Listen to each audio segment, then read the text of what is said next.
नमस्कार, news 24 UP Uttarakhand देख रहे हैं आप। मैं हूं आपके साथ सबा शाहिद शेख।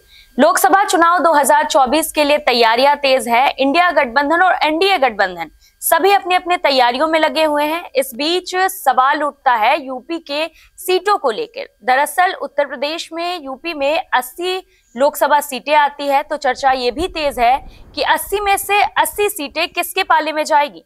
तो आज इसी पे चर्चा के लिए हमारे साथ मौजूद है हमारे वरिष्ठ सहयोगी विजय शंकर जी। सर, बहुत बहुत स्वागत है आपका। धन्यवाद। राम मंदिर की प्राण प्रतिष्ठा के बाद बीजेपी के नेता जोश में हैं। क्या लगता है आपको कि यूपी के 80 में से 80 लोकसभा सीटें बीजेपी के पाले में जाएगी? राजनीति संभावनाओं का खेल है। जी। बीजेपी के नेता और कार्यकर्ता अगर ऐसा सोच रहे हैं तो इसमें कोई बहुत गलत बात भी नहीं है, लेकिन बीजेपी के जो रणनीतिकार हैं वो अच्छी तरह जानते हैं कि राम भारतीय जनमानस में आस्था के प्रतीक हैं, हर किसी के मन में बसे हुए हैं।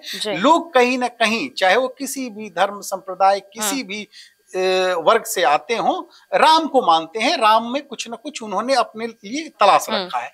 लेकिन बीजेपी ये भी जानती है कि सत्ता में आने के लिए सिर्फ राम का नाम ही काफी नहीं है, राम के साथ काम भी करना पड़ेगा। तो बीजेपी सरकार अपनी जन कल्याणकारी योजनाओं के जरिए हर आम आदमी तक पहुंचने की कोशिश करती रही है।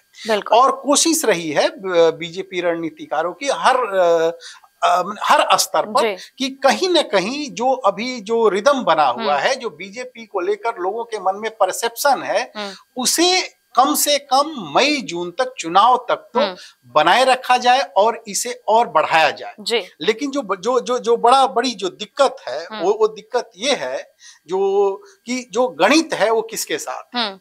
क्या गणित बीजेपी के साथ है या गणित समाजवादी पार्टी के साथ है या बीएसपी के? यहाँ जो बीजेपी के जो रणनीतिकार हैं उन्हें लग रहा है कि जो जिस तरह से जो पूरा जो यूपी में जिस तरह से जो राजनीतिक बदलाव आ रहे हैं, शायद उसमें बीजेपी की टेंशन कहीं ना कहीं थोड़ी बढ़ रही होगी। क्यों? और सीटें किसके पाले में जाती हुई दिख रही है, सपा के या बसपा के? क्योंकि बसपा भी अकेले चुनाव लड़ रही है।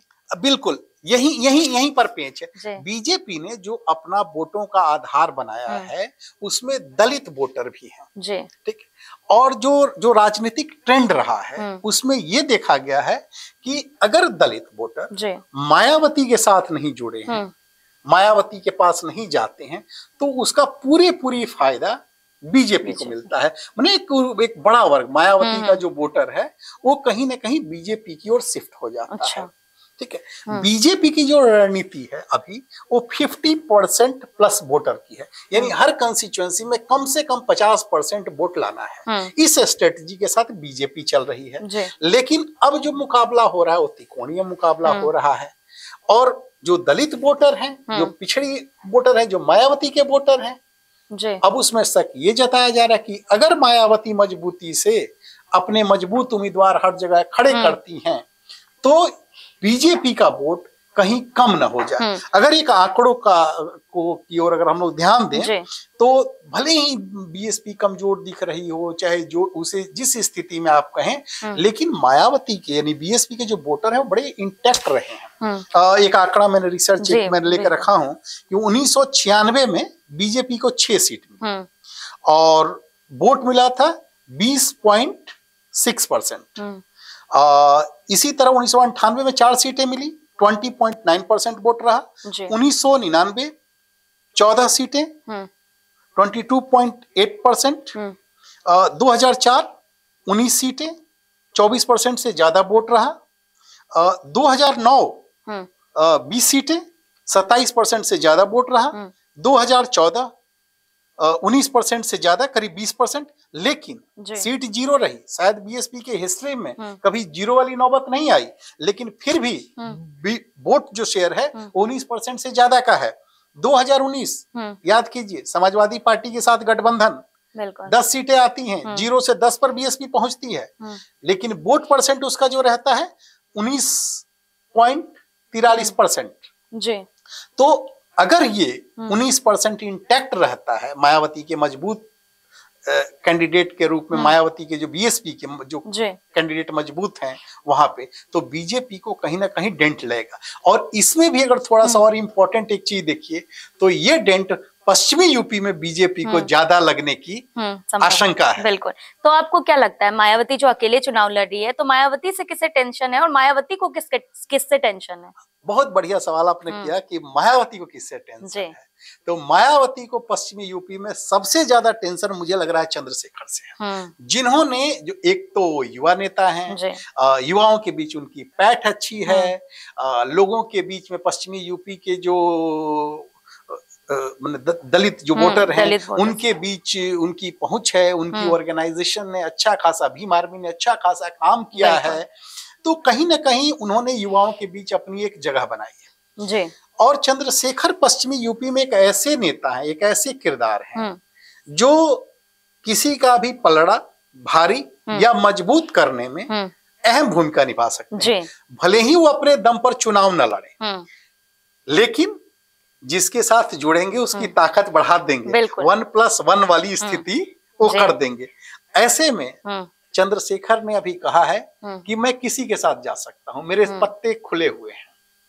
तो चंद्रशेखर जिसकी ओर जाएंगे उसकी ताकत कितनी बढ़ाएंगे ये तो चुनावी नतीजों के बाद पता चलेगा। लेकिन इतना तय है कि मायावती को इस बात की जरूर टेंशन होगी कि चंद्रशेखर कहीं उनके वोट बैंक को अपनी ओर खींच न ले। जी, अगर अखिलेश यादव की बात करें, जब यूपी की बात हो रही है तो उनकी भी बात कर लेते हैं। तो अखिलेश यादव के साथ ऐसी स्थिति क्यों हो रही है, करो या मरो वाली? अखिलेश यादव की पार्टी कमजोर होती जा रही है या आगे बढ़ रही है, क्या लगता है आपको?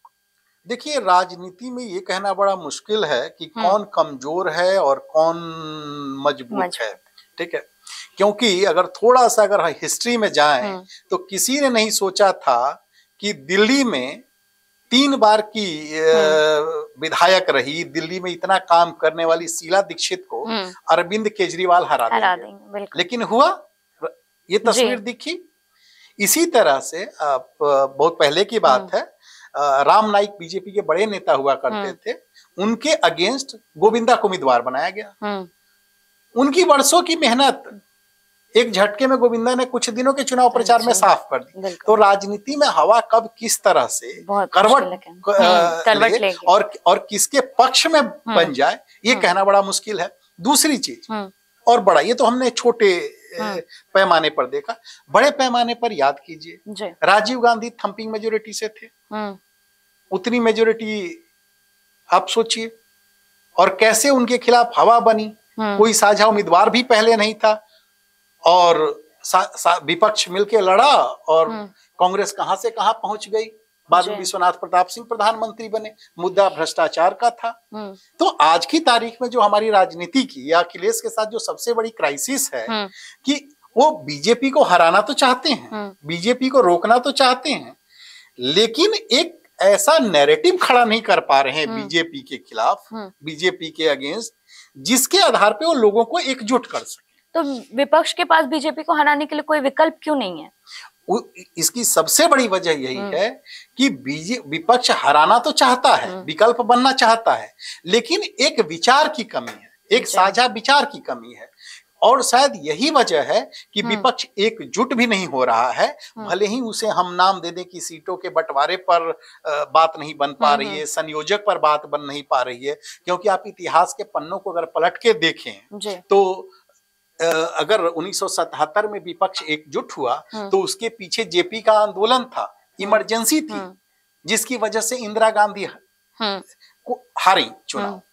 तो कहीं ना कहीं वहां एक स्ट्रॉन्ग नैरेटिव था, विकल्प के तौर पर बताया गया कि ये प्रॉब्लम है, ये मुद्दा है जी।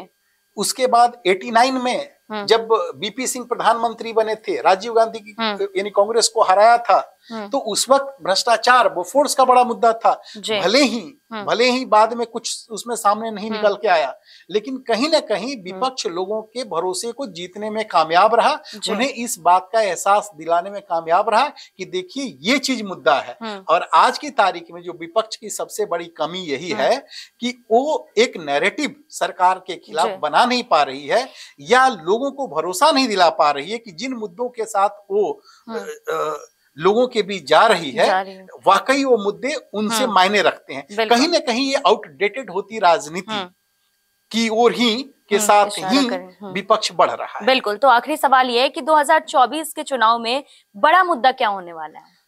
ये अभी कहना बहुत मुश्किल है कि बड़ा मुद्दा क्या है। जो मैंने एक पहले भी ये बात कही कि विपक्ष के पास जो मुद्दों की कमी है और विपक्ष जिन चीजों को मुद्दा बना रहा है, आने वाले दिनों में आप देखेंगी कि विपक्ष कहेगा कि बेरोजगारी की बात करेगा, विपक्ष आरक्षण की बात करेगा, विपक्ष के किसानों के मुद्दे की बात करेगा। लेकिन सवाल ये उठता है कि क्या वो मुद्दे आम जनता के लिए मायने रखते हैं? क्या उनके आधार पर वोट करती है? बिल्कुल। क्योंकि अगर वोट करती तो कहीं ना कहीं असर दिखता और उनसे कहीं बहुत ही स्ट्रांगली जो बीजेपी जिन मुद्दों के साथ आज खड़ी हो रही है और जो मोदी और योगी, अगर यूपी की बात करें तो योगी भी जिस तरह का नैरेटिव सेट करने में कामयाब रहे हैं कि हम ही बेहतर विकल्प हैं, हम आपके सपनों के लिए जीते हैं और हम हैं तो आपके सपने भी हम पूरा करेंगे। और देखिए एक एक करके वादे आपके पूरे कर रहे हैं।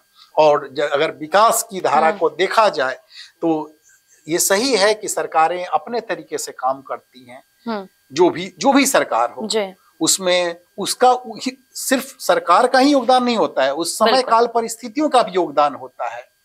और एग्जाम्पल के तौर पे जब आप यहाँ दिल्ली को छोड़िए, दिल्ली के बॉर्डर से, नोएडा से अगर आप निकलती हैं, ग्रेटर नोएडा से, परी चौक से, यूपी का जो आखिरी छोर है बलिया के तक अगर जा रही हैं तो आप आज सड़क के रास्ते से निकलती हैं तो ताज एक्सप्रेसवे पर आप चलेंगी तो आपको मायावती का एहसास हुआ क्योंकि उनके दौर में बना था। जब आप अखिलेश जैसे ही आगरा एक्सप्रेसवे से लेकर लखनऊ तक पहुंचेंगी तो आपको अखिलेश की सरकार याद आएगी।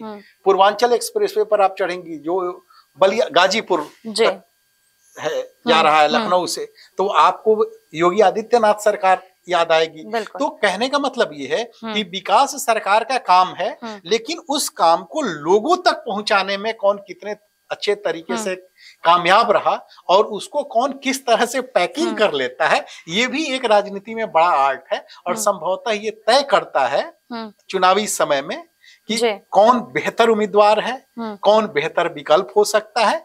तो मुद्दे क्या होंगे इसमें तो अभी थोड़ा समय लगेगा, ये चुनावी हवा के साथ ही तय होगा कि किन मुद्दों के साथ जनता जाना चाहती है और सरकार किन मुद्दों को, सरकार और विपक्ष किन मुद्दों को ज्यादा तूल देना चाहता है। बिल्कुल, बहुत बहुत शुक्रिया आपका हमारे साथ जुड़ने के लिए। धन्यवाद। दरअसल राजनीति में एक कहावत है कि दिल्ली का रास्ता यूपी से होकर गुजरता है, क्योंकि यूपी में 80 लोकसभा सीटें हैं। अब जिस भी पार्टी के पाले में 80 में से ज्यादा सीटें जाएगी उसके पास प्रधानमंत्री की कुर्सी होगी। तो मुकाबला तो तगड़ा है। फिलहाल के लिए इतना ही। देखते रहिए News 24 यूपी उत्तराखंड।